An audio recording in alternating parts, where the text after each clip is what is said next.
America పర్యటనలో ఉన్న CM Revanth Reddy బృందం ప్రపంచ బ్యాంక్ అధ్యక్షుడు అజయ్ బంగాతో ప్రత్యేకంగా సమావేశమయ్యారు. వివిధ అంశాలపై దాదాపు గంట సేపు చర్చలు జరిపారు.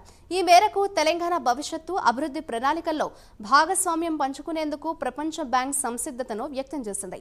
రాష్ట్రంలో చేపట్టే వివిధ ప్రాజెక్టులకు కలిసికట్టుగా రూట్ మ్యాప్ రూపొందించాలని ఈ సందర్భంగా వారు నిర్ణయించారు.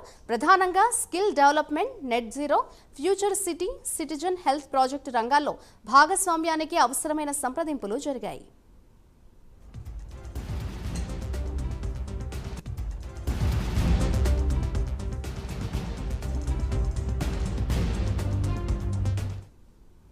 ఈ సందర్భంగా సీఎం రేవంత్ రెడ్డి మాట్లాడుతూ, ఇటీవల తమ ప్రభుత్వం చేపట్టిన ప్రతిష్టాత్మక కార్యక్రమాలన్నీ ఎంతో ప్రాధాన్యాన్ని సంతరించుకున్నాయని అన్నారు.